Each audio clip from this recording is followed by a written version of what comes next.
The late afternoon sun cast long golden streaks across the painted walls of Sunbeam Daycare in Lexington, Kentucky.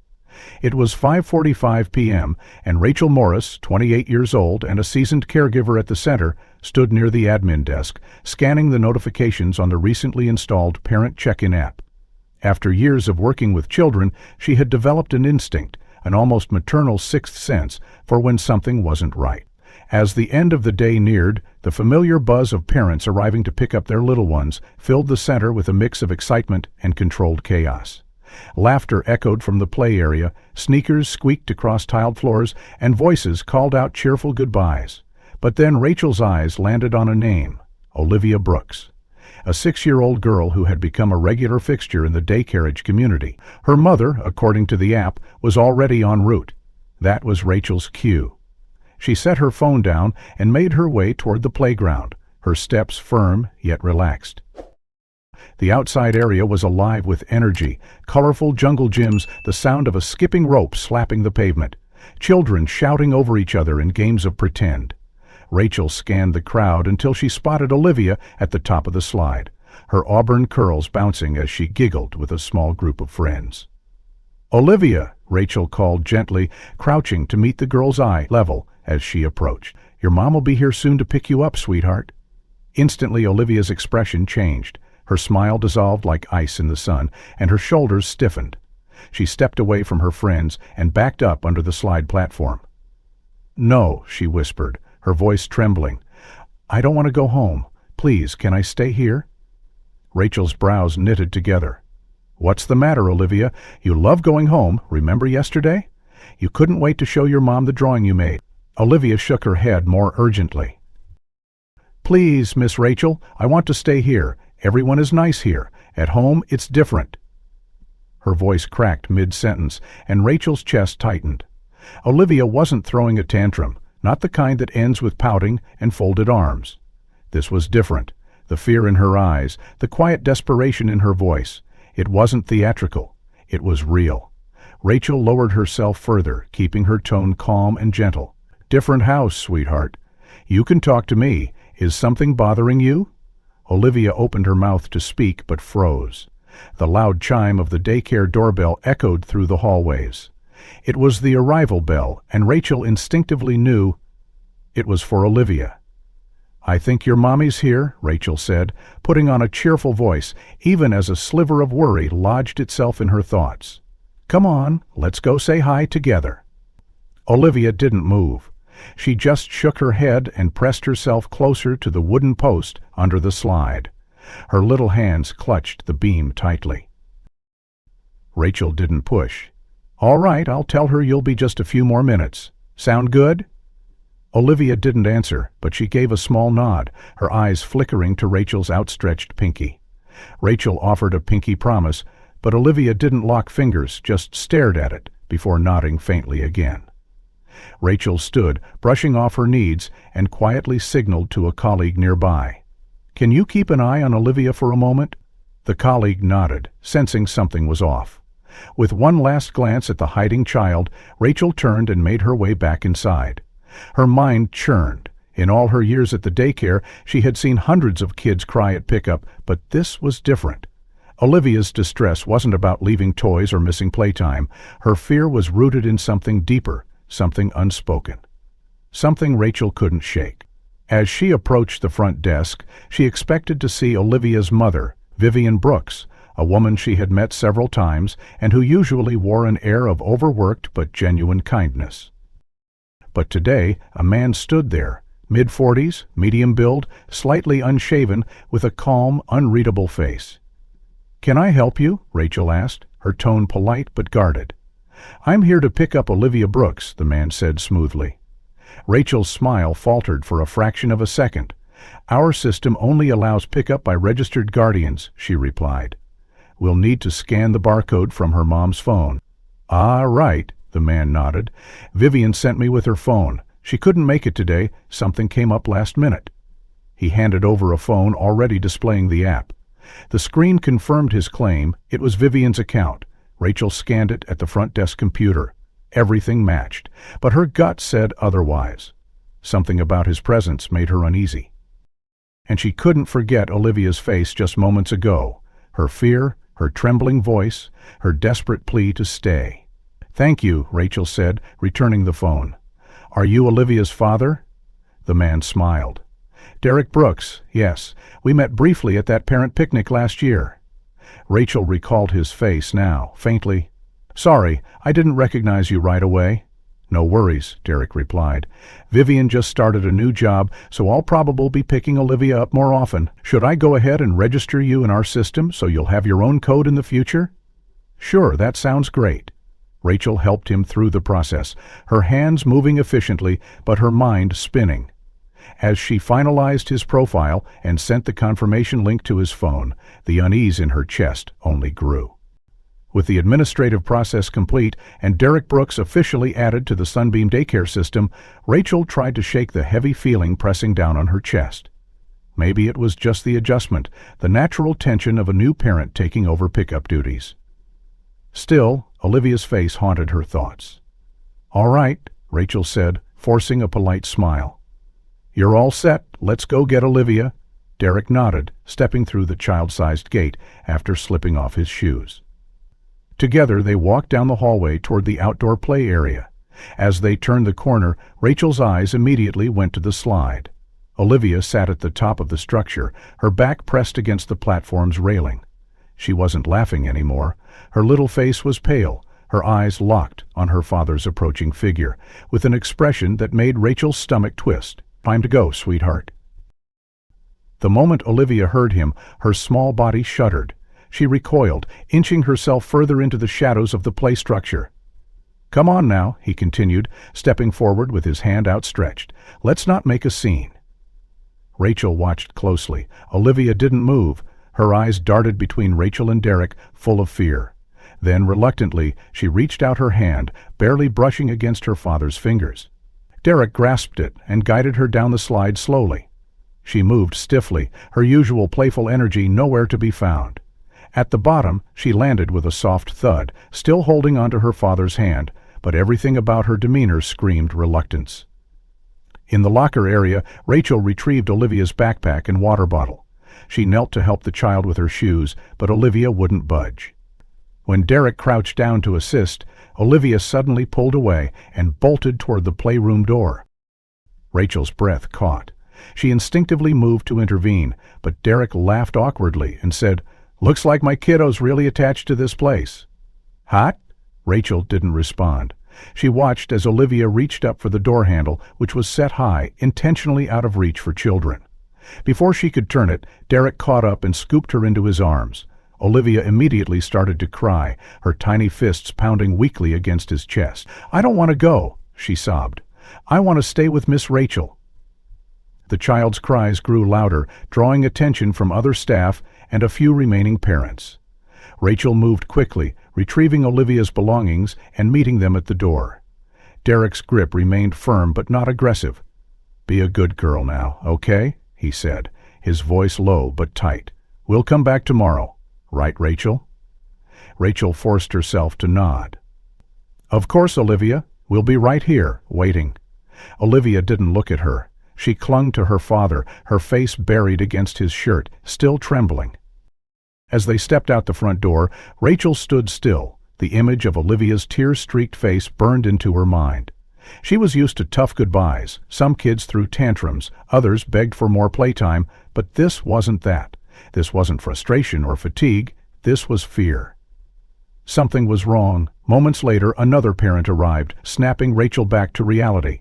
She greeted them with practiced warmth, scanning their pickup code at the desk, but her thoughts remained clouded. Olivia's parting words echoed in her mind. "I don't want to go home. Everyone is nicer here." Rachel turned toward the admin desk, trying to refocus, but then a colleague approached her, holding something in her hand. "Hey, Rachel," she said gently. "Look what Olivia left behind." In her palm sat a small, well-loved stuffed bunny. Olivia's favorite, the one she never napped without, the one she always hugged during story time. Rachel's heart sank. That's why Olivia had tried to run back into the playroom. She hadn't been throwing a fit, she just wanted her comfort. "Can you cover the desk for a few minutes?" Rachel asked. Her voice was calm, but her feet were already moving toward the exit. "I need to catch them." Her colleague nodded. Rachel stepped into the cool Kentucky evening, the stuffed bunny clutched tightly in her hand. The parking lot was bathed in dusky light. She scanned for Derek's red sedan and spotted it toward the back, still idling. Rachel quickened her pace, ready to wave and flag them down, but as she got closer, something made her stop. Through the cracked window she heard Derek's voice. "You weren't being a good girl back there, Olivia, just like your mother, always causing trouble." Rachel froze. The words weren't shouted, but the tone was icy and sharp. She stayed hidden behind a parked SUV, watching through a narrow line of sight. Derek fastened Olivia into her car seat. There was no slapping, no yelling, no visible aggression. But there was no warmth either, just mechanical movements. Olivia sat quietly, her bunnyless hands folded in her lap. She wasn't crying anymore. She wasn't anything. Her face was blank, eyes staring downward as if she were somewhere else entirely. Rachel gripped the stuffed animal tighter. Her feet wouldn't move, her gut twisted. And then the car pulled out, turning toward the road and disappearing into the early evening light. Rachel blinked, realizing too late that she'd missed her chance. She cursed under her breath. Her chest burned with indecision. But deep down, she knew the truth. She hadn't missed her chance. She'd frozen. She'd hesitated. And in that hesitation, something had slipped away. But not for long. Rachel turned and sprinted back to the building. She didn't stop to explain. She ran straight to her car, the stuffed bunny still clutched like a mission. Sliding into the driver's seat, she started the ignition. "I'm just returning a child's toy," she told herself aloud, as if the words would make what she was doing okay. But her voice shook. She buckled in, checked her mirrors, and pulled out of the parking lot. Up ahead, in the distance, were the red taillights of Derek's car, and in her heart, Rachel knew. This wasn't about a forgotten toy anymore. Evening traffic was light as Rachel followed the red sedan through the winding streets of Lexington. The stuffed bunny sat on the passenger seat like a silent reminder of why she was doing this. Her hands were tight on the steering wheel, her knuckles pale under the dashboard's dim light. She stayed a few car lengths behind, careful not to draw attention. The deeper into the suburbs they drove, the quieter it became. The city's buzz gave way to peaceful residential areas with tall trees and neatly kept lawns. But peace was the last thing Rachel felt. Her heart pounded with every turn, every stoplight. "What am I doing?" she thought. "Following a parent home? This was insane." And yet the image of Olivia's face, so lifeless, so afraid, gave her no room for doubt. She wasn't just delivering a toy. She was answering something inside her, something that screamed louder than reason. As she turned a corner, Rachel reached for her phone and called the daycare. A fellow caregiver picked up. "Sunbeam Daycare, how can I help?" "It's Rachel. I just stepped out for a bit. Olivia left something important, and I'm returning it." "I'll be back later," she said, trying to sound casual. "Oh, sure, no problem," the voice replied. "Everything okay?" "Yeah, just—" Rachel increased her speed slightly, her tires humming softly on the asphalt. But her stomach clenched when she glanced at the speedometer. He was going well above the limit now. Something wasn't right. Her unease deepened. They were no longer in a normal neighborhood. Street lights grew sparse, houses farther apart, and then came the turn. Derek suddenly veered off the main road onto a narrow path that cut into the forest. Rachel braked just in time to avoid missing it. Her headlights illuminated the edge of the tree line. Up ahead, the red sedan was parked on a patch of gravel beside the forest entrance. It wasn't a driveway, it wasn't a trailhead, it was just a stopping point, a place that led nowhere safe. Rachel pulled over behind a clump of bushes, keeping her car partially hidden. The silence that followed was unnerving. The trees swayed in the evening breeze, their tops glowing faintly under the setting sun. The forest looked alive, breathing shadows into the air. Rachel sat frozen, eyes locked on the red car. Then she saw them, Derek and Olivia exiting the vehicle. He held her hand tightly, walking briskly toward the trees. Olivia looked over her shoulder, her face pale and small. That was enough. Rachel grabbed the bunny and flung open her door. "Mr. Brooks?" she called, her voice firm but polite. His expression twisted between confusion and suspicion. "Miss Rachel?" he said. "Have you been following us?" I didn't mean to intrude," she said quickly, lifting the bunny as if it were a peace offering. "Olivia left this behind. She seemed so upset earlier, I thought she might need it." Olivia's eyes lit up when she saw her stuffed animal, but she didn't move to take it. She clung to her father's side, her small fingers gripping his pant leg. "You followed us all this way? For a toy?" Derek asked, his voice tight. "That seems a bit excessive, don't you think?" Rachel felt her cheeks flush. "I know, it does, but for some kids these things mean the world." She knelt down, placing the bunny gently on the gravel between them. "I just didn't want her to go to sleep tonight without it." Derek's face twitched slightly. "Well, I suppose that's thoughtful of you, but unnecessary." He reached down and picked up the toy, then handed it to Olivia, who clutched it tightly to her chest, like a shield. The forest behind them loomed darker now, the sunlight slipping beneath the horizon. Rachel hesitated, her gaze shifting from Derek's tense jawline to Olivia's unreadable face. "Can I ask where you're going?" she said softly. "It's getting late, and this area doesn't look well lit." Derek's mouth opened, closed, then opened again. Olivia needed to use the bathroom, the car ride, the crying. She drank a lot of water. This was the closest place I could think of. Rachel nodded slowly, but her gut screamed otherwise. She'd watched Olivia for months, she knew the signs, and Olivia hadn't fidgeted, hadn't said a word about needing to pee. "Of course," Rachel replied gently. "I just wanted to make sure everything was okay." Derek's gaze hardened. "Everything is fine. You can head back now." It wasn't a suggestion, it was a command wrapped in courtesy. Rachel stepped back. "Of course. I'll leave you to it," as Derek turned and led Olivia further into the woods. Rachel's heart ached. Olivia looked back once more, her eyes wide. Then they disappeared behind the first row of trees. Rachel stood motionless, staring into the forest. The sounds of nature returned, the rustle of leaves, the creak of branches. But no voices, no footsteps, just silence. And still, her instincts screamed louder than ever. Something wasn't right. She turned back to her car, leaving the steering wheel, her thoughts racing. Should she call the police? What would she say? That a father took his daughter into the woods? That a caregiver had a bad feeling? It would sound ridiculous. Without concrete evidence, it was just a hunch. But still, she waited. Her car engine off, her body stiff in the quiet. The stuffed bunny now sat on the seat beside her, like an omen. A few minutes passed. No sign of Derek, no sign of Olivia, and then came the moment she knew this wasn't just a feeling. It was something real. Something wrong. She opened her phone and looked up the Brooks family's address, the one registered through the Daycare, less than a mile away. Why detour through the forest when they were practically home? Her blood ran cold. With resolve, Rachel started the car and pulled back onto the road. She needed to think, to plan, to be smart, but above all, she needed to stay close. Because something was happening, and she couldn't leave Olivia alone in the dark. Rachel steered her car slowly back onto the main road, her eyes constantly darting to the rearview mirror and the narrow dirt trail that led into the forest. Her heart was pounding, a deep throb in her chest that refused to quiet. As she drove away, a chill settled over her shoulders like a cold, wet blanket. She felt like she had just abandoned someone. She kept telling herself it was just a bathroom break, just a father with his child. But the moment she turned the corner and could no longer see the trailhead, her stomach twisted violently. No, something was wrong.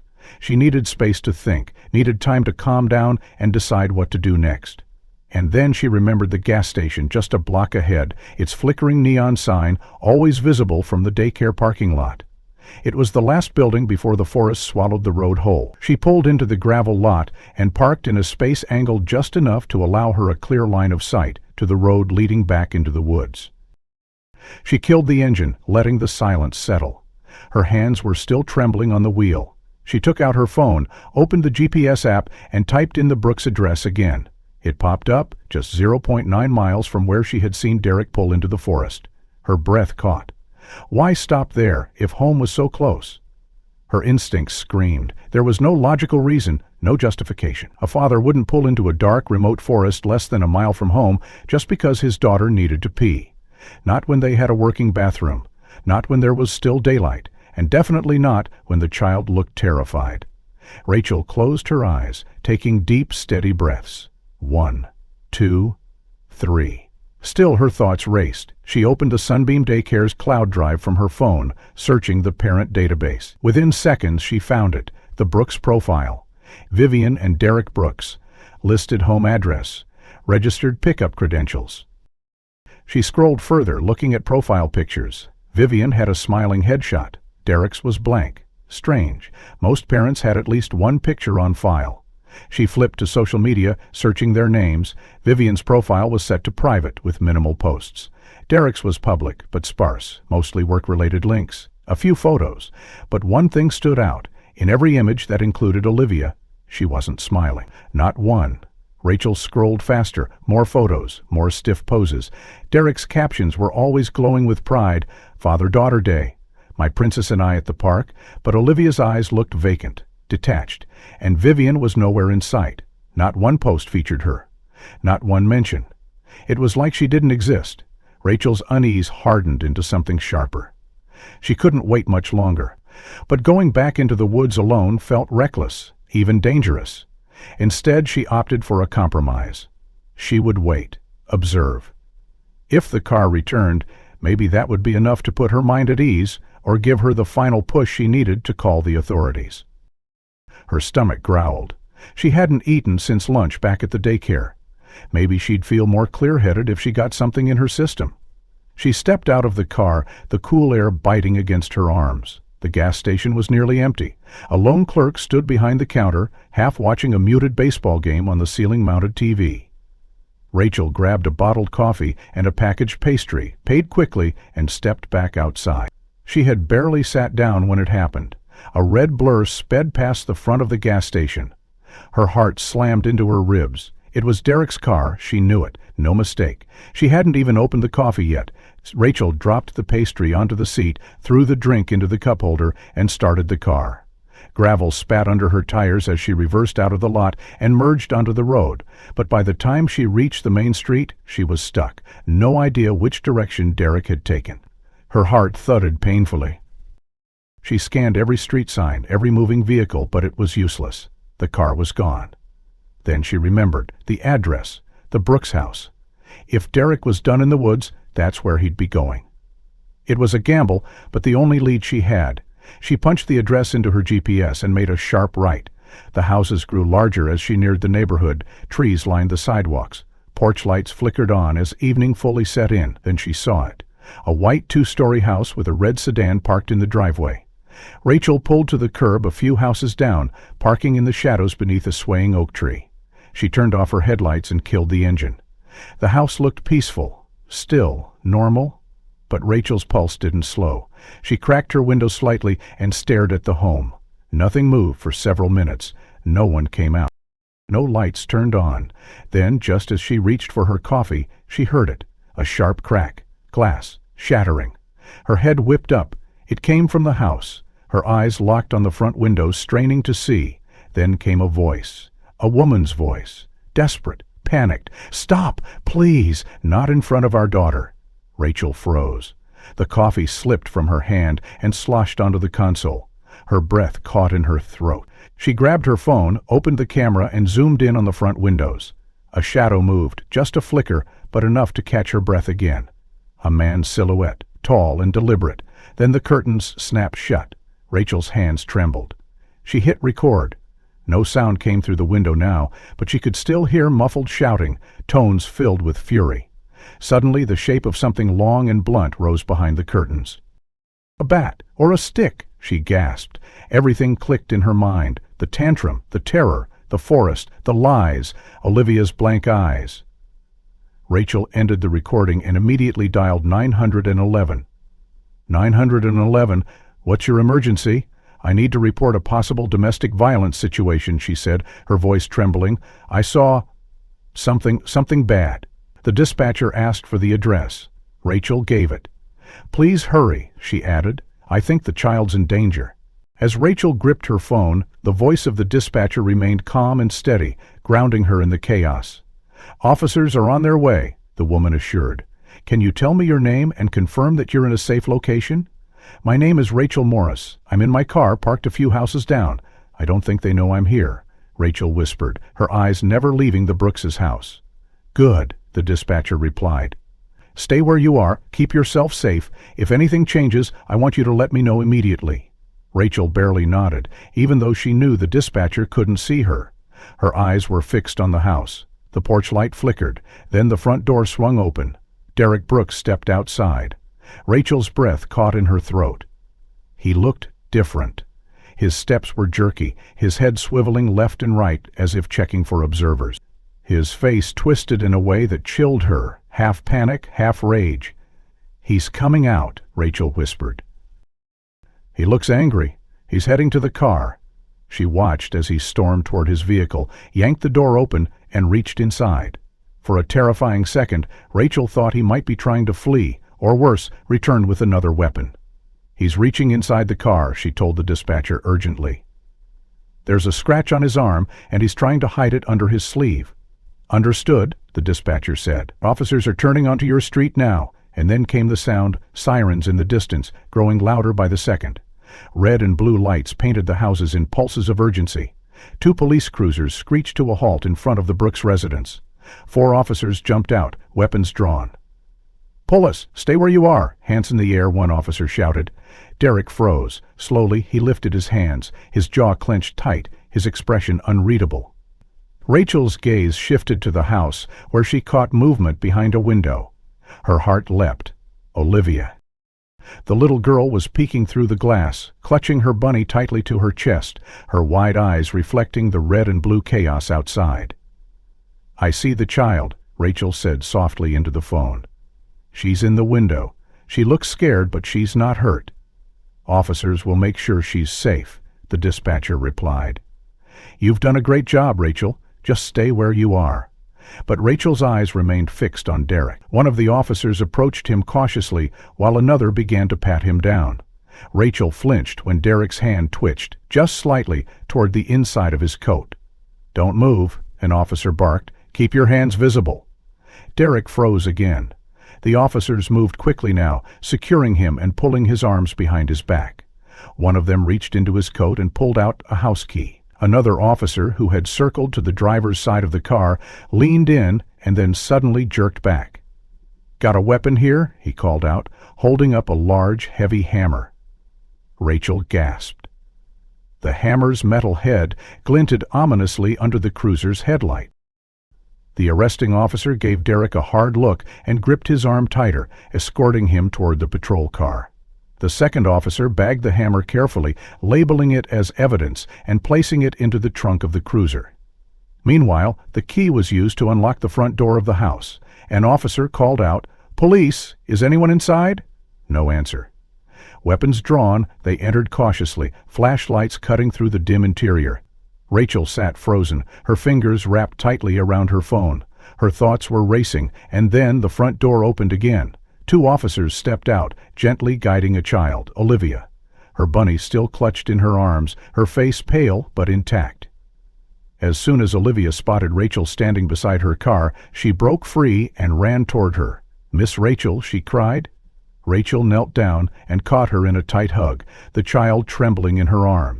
"Hey, sweetheart," Rachel murmured. "It's okay now. You're safe." Olivia looked up at her, tears spilling over. "Daddy locked Mommy in the bathroom," she whispered. Rachel's breath hitched. She turned to the nearest officer. "She says her mother's locked in the bathroom."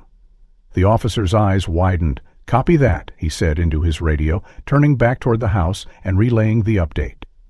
Rachel held Olivia close, gently tucking a stray curl behind her ear. "You're very brave," she whispered.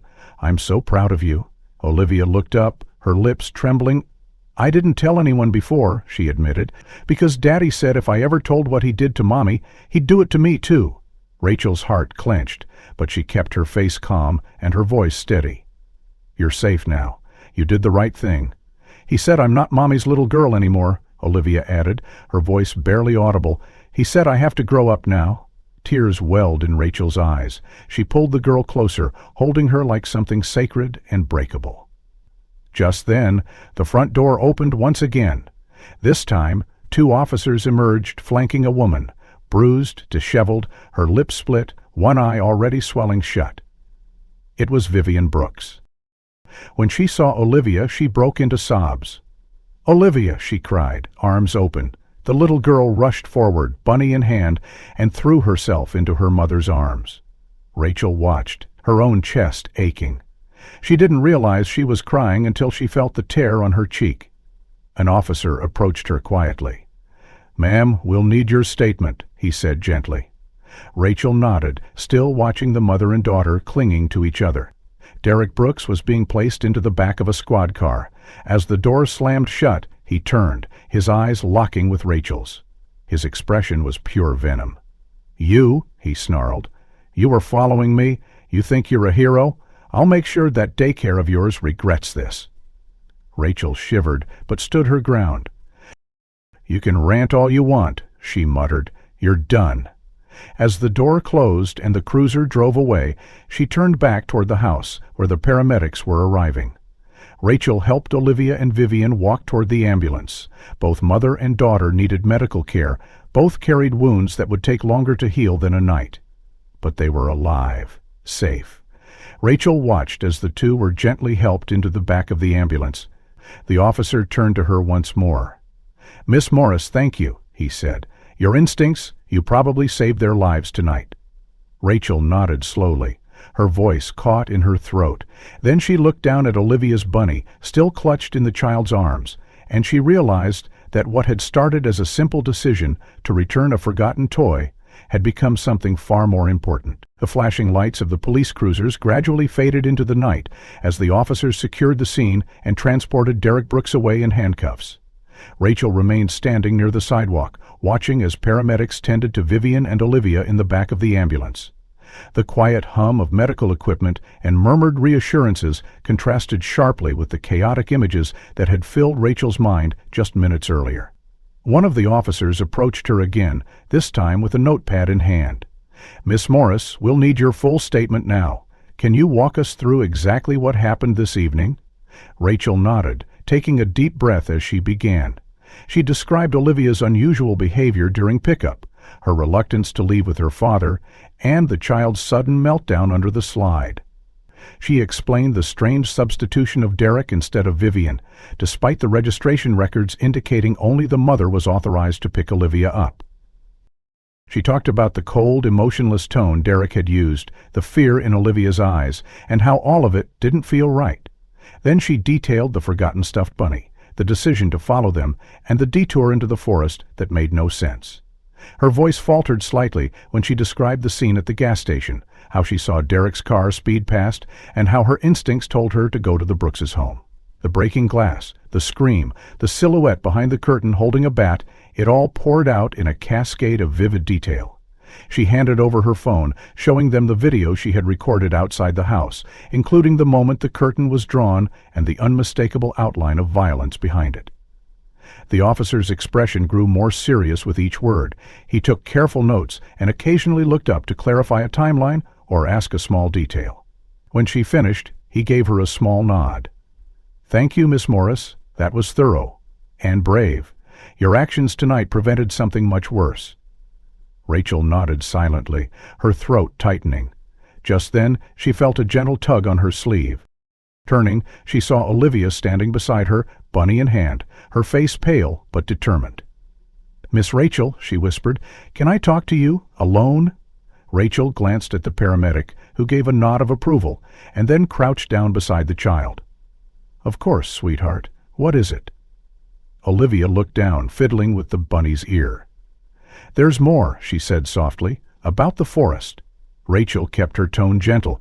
"Okay, you can tell me anything. You're safe now." Olivia hesitated, then glanced over her shoulder to make sure no one else was listening. "When Daddy took me into the woods," she began, "he didn't let me go pee. He just kept walking. We went really far." Her voice trembled. "He showed me this tree. It was really big and old. It had a chain."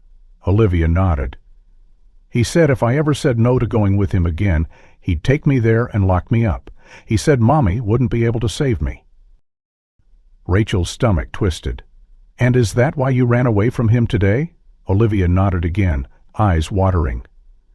I didn't want to go. I was so scared. That's why I asked to stay at daycare. Rachel reached out and gently took the child's hand. You did the right thing, Olivia. I'm so proud of you for being brave. Olivia sniffled. But do I have to go back to that house? Rachel shook her head. Night, and probably not for a long time. The police and people who care about you are going to make sure you're safe. At that moment, Vivian approached them, moving slowly with the help of a paramedic. Despite the bruises and swelling on her face, her eyes were filled with gratitude. Thank you, Rachel stood slowly. You don't have to thank me, No, Vivian interrupted. You do. If you hadn't followed him, if you hadn't listened to her, I don't know what would have happened. She looked down at Olivia, who clung to her mother tightly. He wasn't always like this, Vivian continued, her voice trembling. When we first got married, Derek was kind, patient. He'd cook dinner, play with Olivia, surprise us with road trips. Her voice cracked. But then everything changed after he got involved with that woman at work. Rachel remained quiet, giving her space to speak. She was manipulative, Vivian went on, knew how to use him. He poured his whole soul into their company, his time, money, everything. When she got enough shares to take it from him, he lost it. He blamed me, said I was the reason he failed, that I wasn't good enough, that I didn't support him. Rachel's chest tightened. I'm so sorry, Vivian nodded slowly. I tried to fix things. For Olivia, but it got worse. First yelling, then breaking things. Hitting. I told myself I could take it, that he'd never hurt her. Her voice broke completely. But then he started saying things about how Olivia needed to be tougher, about how she was too soft, too much like me. She knelt down, wrapping her arms around her daughter. I didn't know what to do. I was afraid to leave, afraid of what he'd do if I tried. Olivia leaned into her mother, silently crying. Rachel swallowed the lump in her throat. You're not alone anymore, she said. There are people who can help. A police officer approached, speaking softly. Mrs. Brooks, we'll need you and your daughter to come down to the station for statements. Miss Morris, we'll need that video file and your full contact information. Rachel nodded. Of course. As Vivian and Olivia followed the officer toward the squad car, Vivian turned back one last time. You saved us, she said quietly. You saved my daughter. Rachel stood alone for a moment, watching them go, her heart full of emotions she couldn't name. Relief, grief, exhaustion, and something else. Purpose. When another officer motioned for her to approach her own car, Rachel glanced back once more at the quiet house, now swarmed by emergency lights. Derek Brooks was gone, but the echoes of what had happened in that home would take time to fade. Still, she knew she'd done the right thing, and somehow that was enough. As Rachel sat alone in her car, parked just outside the Lexington Police Department, the events of the night weighed heavily on her.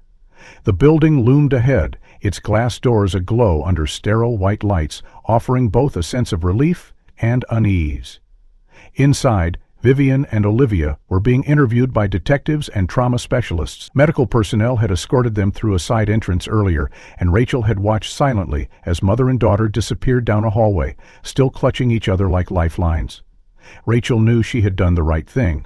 Everyone, from the responding officers to the paramedics, had told her as much.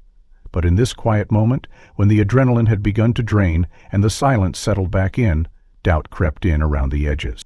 What if she hadn't followed them? What if she had just handed the bunny over at the daycare entrance and gone back inside? How many other times had Olivia left in fear and no one noticed? Rachel pressed her forehead against the steering wheel, taking a long breath as she tried to calm the persistent shaking in her hands. Then came a soft knock on the car window. She looked up, startled, to see a uniformed officer with a kind face gesturing for her to come inside. Miss Morris, he said once she'd stepped out, Detective Chang would like to take your formal statement now. We'll also need to take your formal statement now. We'll also need to take your formal statement now. Miss Morris, he said once she'd stepped out, Detective Chang would like to take your formal statement now. We'll also need to take your formal statement now. We'll also need to take your formal statement now. "Miss Morris," he said once she'd stepped out. Rachel followed him through the double doors, down a tiled hallway that smelled faintly of coffee and disinfectant. In a small conference room, she was greeted by a detective in a dark blue suit who offered a calm smile. "Thanks for coming in. I know it's been a long evening." Rachel gave a tired nod. "Just tell me what you need." Over the next hour, she retold the events again, in as much detail as she could recall, this time with even more focus. She described Olivia's eyes, how they pleaded silently during pickup, the odd contradiction of a child too frightened to leave and too afraid to speak. She described Derek's tone of voice, the way it chilled her despite his outward politeness. She told them about the detour into the woods and what Olivia had said afterward about the tree and the chain. The detective asked follow-up questions, some about the daycare's policies, others about Derek's behavior and any previous observations. When Rachel handed over her phone, the video file was carefully transferred and examined. "This is good evidence," the detective murmured. "You captured more than you realize. That silhouette, the object being raised, the audio, this is solid." Rachel sat quietly as he reviewed it again. Then he turned off the screen and leaned forward slightly. "Rachel, what you did tonight was not only brave, it was pivotal. Without your intervention, I believe the outcome could have been far more tragic." She nodded faintly, unsure how to absorb the praise. "How are they?" she asked softly. "Vivian and Olivia. Vivian's getting treatment. She's pretty banged up but stable. Olivia's physically unhurt, but the trauma, it runs deep. We've arranged for a child protection counselor to start working with her immediately." Rachel looked down, her fingers twisting together. "And Derek being processed as we speak. Multiple charges, domestic battery, unlawful imprisonment, and potentially child endangerment, depending on what else we uncover." Rachel nodded again. "Will they be okay?" The detective gave a slow, hopeful smile. "With time, yes. Tonight, you gave them that chance." Rachel felt her throat tighten again. "Thank you for telling me." As she stood to leave, the detective handed her a small printed copy of her statement for her records. "If you remember anything else, even something small, please contact me." She pocketed the paper and made her way back out into the night. The air was cooler now, fresher, as if the city itself was exhaling after the storm. The parking lot was mostly empty. She moved toward her car slowly, every step heavy with fatigue, but as she reached her door, she heard a voice. "Miss Rachel." She turned to see Olivia and Vivian standing at the building's side exit. A kind-faced social worker trailed just behind them. Olivia broke into a run, her bunny tucked under one arm, and launched herself into Rachel's arms. "You're still here?" she said breathlessly. Rachel dropped to one knee and hugged her tightly. "Of course I'm here." Olivia looked up at her, eyes wide and searching. "Are you going back to the daycare tomorrow?" Rachel smiled softly. "Yes, I'll be there, and when you're ready, we'll paint and read stories like always." Olivia nodded solemnly. "I want to come back, but maybe—" "Not yet." "That's okay," Rachel said. "Take your time. We'll be there when you're ready." Vivian approached slowly, her steps cautious but steadier now. Her eyes were red from crying, but her face was no longer gripped by terror. "We're being placed into a temporary shelter," she explained. "Somewhere safe, away from all of this. They'll help us with legal aid, housing, everything." "I'm glad," Rachel replied. "Really, I am." Vivian looked at her for a long moment. "There's no way to repay you, but I want you to know, I won't forget what you did. Olivia won't either." Rachel reached out and gently squeezed her shoulder. "You don't owe me anything. Just be safe." Olivia held her bunny up between them. "He says thank you too," she whispered. Rachel chuckled softly. "Tell him he's very welcome." The social worker guided them gently away toward a waiting vehicle. Rachel watched until the car disappeared around the corner. She finally turned back to her own car and slid into the driver's seat. The dashboard light glowed dimly, and for a moment she just sat there, staring ahead. The night was quiet again. No sirens, no shouts, no sounds of violence, just the soft chirping of crickets and the steady hum of the streetlights. As Rachel started the engine and pulled out of the lot, she realized something profound. Tonight hadn't been about being a hero, and had been about listening, observing. trusting the small voice inside her that said, "This doesn't feel right." And following that voice, despite the risk, had made all the difference. She wasn't sure what tomorrow would bring, but she knew one thing with certainty. She would keep listening, because sometimes the smallest instinct could save a life. The drive back to her apartment felt longer than it actually was. Rachel Morris kept both hands on the wheel, her eyes scanning the quiet Lexington streets, each intersection glowing faintly under pale street lamps. Everything around her was still, but not peaceful. Her mind refused to settle. The evening's events replayed in loops: Olivia's whispered fears, Vivian's bruised face, Derek's chilling threats, and underneath it all, one haunting truth. None of this would have come to light if she had ignored that instinct. That gnawing, unreasonable feeling that something just didn't add up. Rachel pulled into the apartment complex and parked under a flickering lamppost. Her building stood in silence, windows dark, as if the world had turned its face away from the kind of night she'd just lived through. She sat in the car for a moment longer, staring at the empty passenger seat where Olivia's bunny had rested earlier. She reached over and brushed a crumb from the cushion, an echo of the pastry she'd dropped hours ago. Something about that small motion, so ordinary, made her chest ache. Her body was exhausted, but her mind was electric. When she finally stepped out, the chill in the air bit through her sweater. It was well past midnight now. The crisp breeze carried the faint scent of pine from the nearby trees, this same scent that had clung to the forest where Derek had taken Olivia. As Rachel unlocked her apartment door and stepped inside, the warmth of the heater welcomed her, but it did little to calm her nerves. She left the lights dim and walked to the kitchen, pouring a glass of water with shaking hands. She tried sipping it, but her throat still felt tight. She sat on the couch, pulled a blanket over her lap, and stared at the darkened TV screen. Her reflection looked back at her, tired eyes, hair disheveled, but something else, too: resolve. On the coffee table, her phone vibrated. A text from her manager at the daycare had come through. "Heard about what happened. Are you okay? Let us know if you need time off." Rachel stared at the message. How do you summarize what happened in one night? How do you explain the moment when your job became more than a job, when it became the thin line between a child and danger? She typed back slowly. "I'm okay, thank you. We'll share more tomorrow." She searched for trauma resources for children, domestic violence hotlines, and legal advocacy services in Kentucky. She wasn't a therapist, she wasn't law enforcement, but she could still do something. She could be ready. She saved a few links and bookmarked several organizations that offered aid to abuse survivors. Then she glanced at the clock. Nearly 1:00. She finally allowed herself to lie down, wrapping the blanket tighter as she sank into the couch. Her eyelids were heavy, her mind frayed.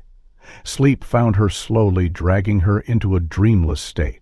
When she woke, sunlight streamed through the blinds, soft and gold. A new day. The silence in her apartment was still, but less oppressive. Rachel sat up, rubbed her eyes, and reached for her phone. Another message had come through, this time from an unknown number. "Hi, Miss Rachel, it's Olivia. Mom helped me send this. I just wanted to say good morning. I slept with Mr. Bunn, and he said I'm safe now. Thank you for finding me." Rachel's heart swelled and broke at the same time. She stared at the screen for a long moment before pressing a hand gently over her heart. "You're welcome," she whispered aloud. Later that morning, she returned to Sunbeam Daycare. The building looked unchanged, same bright walls, same familiar hum of laughter and chatter. But for Rachel, everything felt different. She walked through the doors and was immediately greeted by her coworkers, some of whom had already heard a version of the story through overnight updates. "Are you okay?" one asked. "Do you need anything?" another added. "Do you want to talk to someone?" Rachel offered tired but grateful smiles, nodding as she reassured them. Her presence there, she realized, mattered more than ever. It wasn't just about playtime, snacks, and finger painting, but it was about safety, about trust, and about being the person who notices when no one else does. In the break room, she found a quiet moment to reflect. She stared at the whiteboard where staff wrote quotes and reminders. Someone had scribbled in blue marker, "Children may forget what you said, but they will never forget how you made them feel." Rachel took a deep breath and picked up a nearby marker. Underneath, she added, "And sometimes noticing is the beginning of saving a life." That afternoon, while helping another child put away their blocks, her phone buzzed again. Another text from Vivian. "We're safe. Olivia is doing okay. She asked if you could visit sometime soon." Rachel smiled. She looked around the room filled with noisy, giggling children. Each one of them had a story still unfolding, and she was here, a silent guardian in the backdrop of their lives. She typed a reply. Of course, any time, because Rachel Morris had made a decision that night to listen when it mattered most. And she would never stop. A few days passed. The chaos of that unforgettable evening slowly gave way to routine again, or at least the closest version of it Rachel Morris could manage. Sunbeam Daycare had returned to its usual rhythm, morning drop-offs, finger-painting accidents, small squabbles over snack choices, but for Rachel everything now moved with a new gravity. She still smiled at the children, knelt beside them when they cried, and laughed when they did something ridiculous and endearing. But underneath that calm exterior, something had changed. She noticed things more, twitches of nervousness in a child's voice, flinches that didn't fit a silly game, or how a 4-year-old stared too long out the window instead of joining their friends. She found herself pausing before sending any child home, watching closely for hesitation, for fear that was too easily dismissed as tiredness. It wasn't paranoia, it was awareness, and she refused to let it go. That Thursday, during lunch break, Rachel sat alone in the staff lounge with a cup of tea growing cold in her hands. She had just finished sending another email to the trauma counselor assigned to Olivia and Vivian. It had become part of her weekly routine, checking in, not as an employee, but as someone who couldn't stop caring. Her phone buzzed. This time it wasn't a counselor or daycare notification, it was a number she didn't recognize. The message read, "Hi Rachel, this is Officer Franklin. I was one of the first resistances that Dirty Jug made her. Do you have a moment to talk?" Her pulse quickened. She quickly typed back, "Yes, call any time." Seconds later, her phone rang. She picked up on the first ring. "Rachel Morris?" the officer said. "This is Franklin from LPD. I just wanted to give you a heads up. Some new information came to light during the follow-up investigation." Rachel sat up straighter. "What kind of information?" "Well," he said, his tone turning more cautious. "We got a warrant to search Derek Brooks's property, both the residence and a storage unit he rented on the outskirts of town. The unit had some concerning materials." Rachel gripped the phone tighter. "What do you mean?" "There were journals, some video equipment, and, well, it's still under review, but some of what he recorded appears to involve Olivia. Nothing physical, thank God, but enough emotional manipulation to support the psychological abuse charges." Rachel closed her eyes, her heart sinking again. "There's more, isn't there?" The officer hesitated. "Eyes. We also found something in the woods at the base of that tree Olivia mentioned. Our team located the site you described. The chain she spoke about? It's real, and it had fresh wear marks like it was recently used or tested." Rachel felt like she couldn't breathe for a moment. "Tested for what?" "We're not sure yet, but it wasn't rusted. It had tension points, and we found recent boot prints, consistent with Derek's shoe size, nearby." "So he planned to use it," Rachel said quietly. It seemed very likely. "And, Rachel, your decision to follow him? It may have prevented something we can't even begin to measure." Rachel sat there silently for a few seconds. "How's the case going?" "Derek's being held without bail. His attorney tried to paint the incident as a family misunderstanding, but with your testimony, the video, Olivia's statement, and now the evidence from the forest and the storage unit, we've got enough to pursue multiple felony counts." He won't be walking away from this. Rachel felt a small sense of relief wash over her. "Thank you for telling me, and thank you for what you're doing." "We should be thanking you," Franklin replied.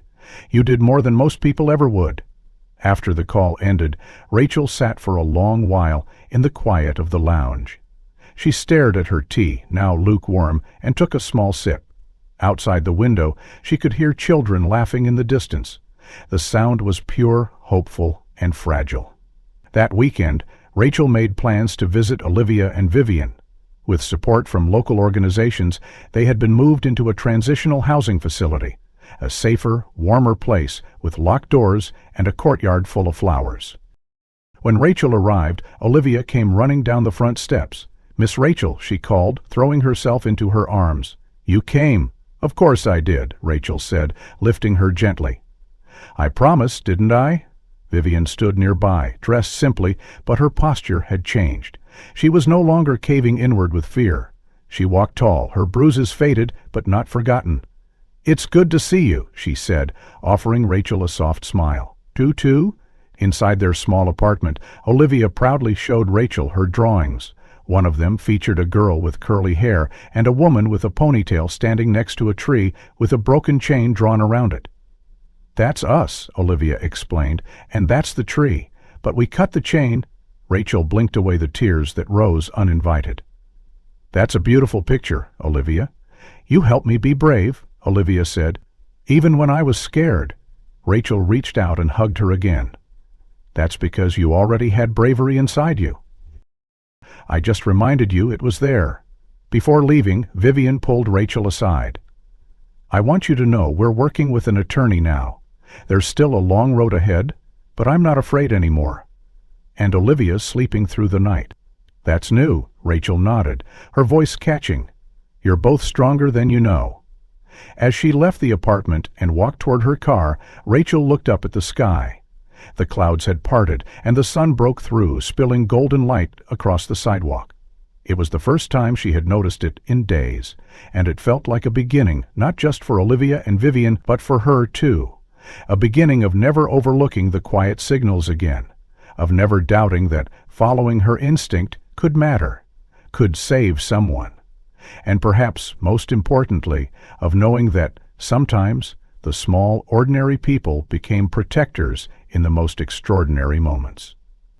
Weeks turned into months, and the sting of that harrowing night slowly dulled into a memory, never forgotten, but no longer sharp enough to cut.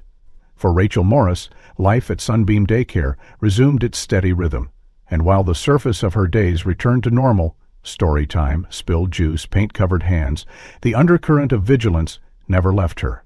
If anything, it deepened. She now recognized the small signs faster than ever, the hesitation in a child's voice when they talked about home, the forced smiles that didn't reach their eyes, the subtle recoils from touch that seemed to slip past everyone else. She took note of them all, and when she spotted them, she asked gentle questions, listened without judgment, and followed up with the kind of persistence that only came from living through a night when silence could have cost lives. In early spring, Olivia and Vivian visited the daycare for the first time since that evening. Vivian had called ahead, explaining that Olivia wanted to see the place again, not to re-enroll just yet, but to visit, to reclaim it. The center had been more than a daycare to her, it had been the one place she felt safe. Rachel met them at the door, her smile wide and steady. Olivia wore a new pink coat and held Mr. Bunn tightly under one arm. She seemed taller somehow, her face less guarded. Vivian looked stronger too, her shoulders no longer curled in defense, her eyes clearer. "We brought something," Olivia said proudly, pulling a rolled-up piece of paper from her backpack. Rachel knelt to take it, carefully unrolling the sheet. It was a painting. In thick swirls of blue and gold, Olivia had painted a forest, and in the middle, two figures stood beneath a tree, a child and a woman, both with bright hearts painted over their chests. Around the tree, a broken chain lay in pieces. Above them were two words written in crayon black letters, "Thank you." Rachel swallowed hard. "This is beautiful," she said, her voice thick with emotion. "Can we hang it in the lobby?" Olivia nodded, her eyes shining. "It's for everyone, so they know they're not alone."